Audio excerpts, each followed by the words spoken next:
Bismillahirrahmanirrahim. Assalamualaikum warahmatullahi wabarakatuh. Waalaikumsalam warahmatullahi wabarakatuh. Kembali kita bersyukur kepada Allah yang mengucapkan alhamdulillahirabbil alamin dan bersalawat kepada Nabi dengan mengucapkan Allahumma shalli ala sayyidina Muhammadin wa ala alihi sayyidina Muhammad. Bapak-bapak, ibu-ibu, para jemaah yang dirahmati Allah Subhanahu wa taala, yang kami hormati orang tua kami, orang tua dari Bang Herman, alhamdulillah berkenan hadir di tengah-tengah kita hari ini, dan juga yang kami hormati Bapak RT Pak Topik RT. Masih.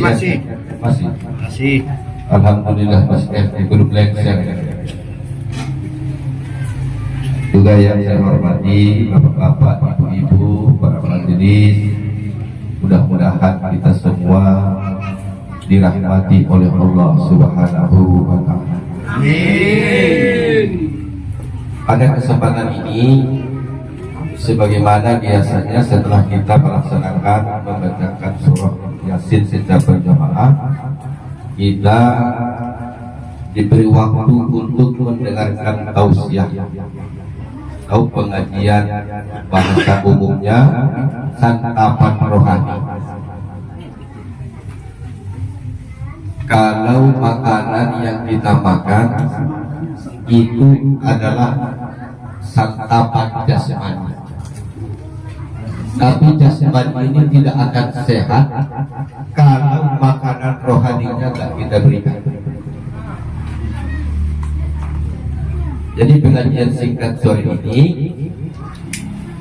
kita mulai dari sebuah ayat di surah Al-Hujurat.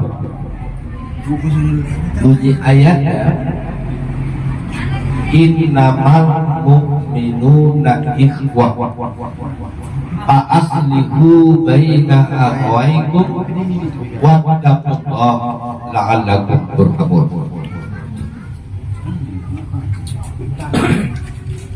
Innamal mu'minun, innamal muslimun, sesungguhnya yang beragama Islam itu adalah bersaudara. Kita ini sudah diikat oleh persaudaraan sesama agama Islam. Boleh jadi tambahannya, kita ini bersaudara karena kita sama-sama hidup di dalam perantauan. Tambahannya, tetapi pada hakikatnya kita yang ada di situ adalah semua orang-orang perantau.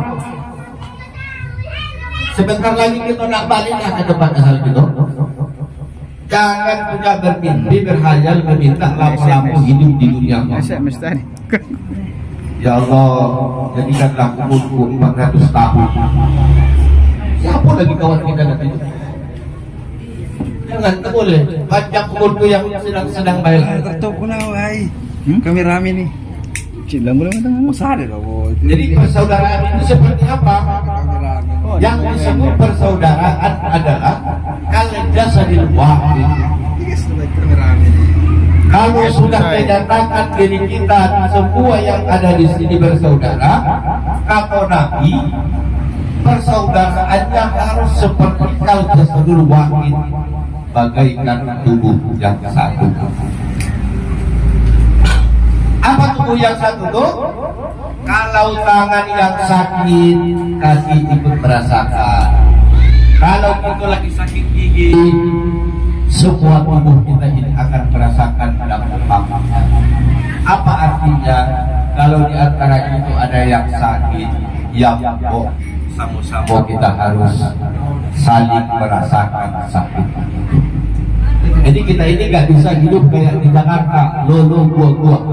Gak ada ajaran agama seperti itu.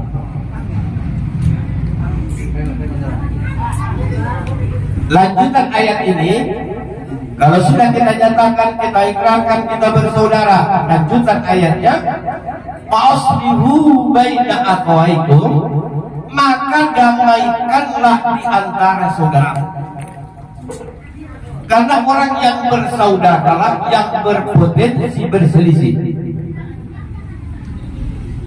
Kita kalau sudah ngumpul begini, diikat oleh persaudaraan atau persatuan, maka berpotensi akan ada perselisihan. Saya sampai sekarang nggak pernah bermusuhan dengan Megawati, dan nggak pernah ketemu. Jadi hanya orang yang sering ketemulah berpotensi terjadi permusuhan. Makanya Allah begini, itulah indahnya Quran. Dimulainya dengan ikat persaudaraan, baru disebutkan potensi perselisihan, baru di apanya ujungnya aslihu, maka damaikanlah bila ada saudara kita yang berselisih. Jadi jangan kita sudah punya persaudaraan macam ini, satu sama antar kelompok, satu sama antar anggota masih berselisih juga, tidak ketukuran, tidak bagus tuh.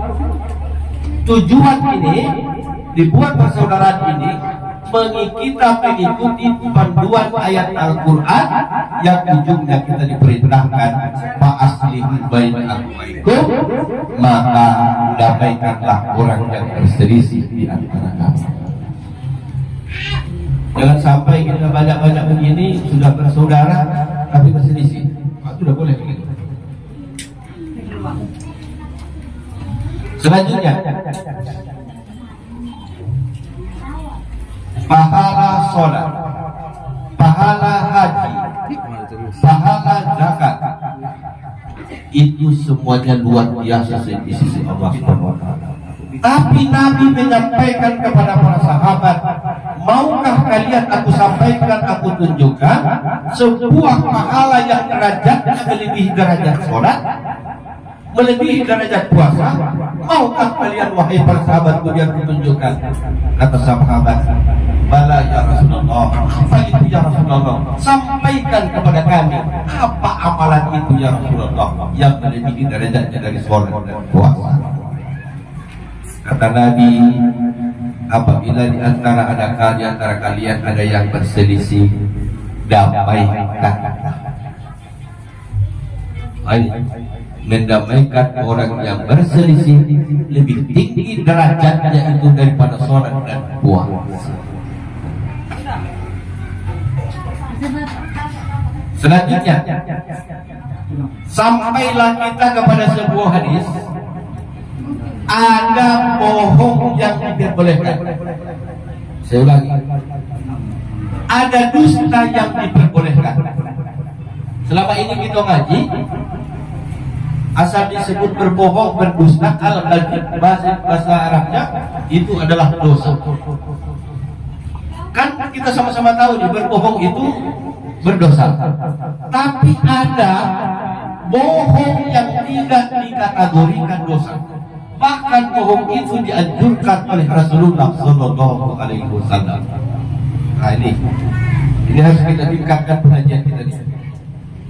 Jangan Ustaz Marga ini menyimpang ajaran ini, masa berbohong berpahala katanya dulu kan?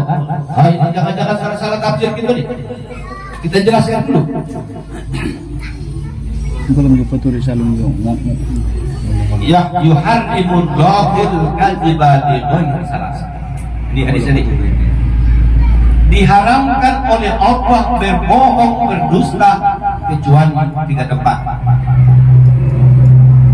Yang pertama, boleh kita berbohong dalam kapasitas menyelamatkan nyawa orang,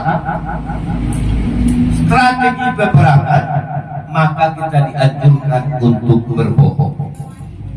Contoh, kita duduk di depan, tegak di depan, tiba-tiba datang orang bawa goloknya panjang puluh.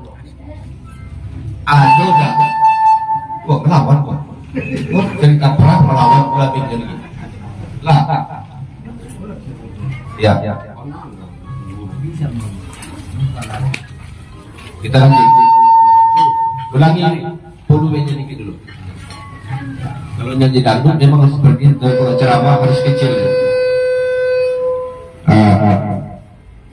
Volumenya aja, atasnya volumenya. Oh. Lah. Belum lah tuh. Belum tahu kan? Itu dia naik. Kita lanjut bapak-bapak. Contohnya tadi, kita tegak di depan, tiba-tiba datang orang bawa golok. Dia bilang, "Hei saudaraku, semenjak kau di sini, ada tak kau lihat Ali tadi?" Pokoknya ini contoh yang kita buat. Nak potong leher itu, ya kan?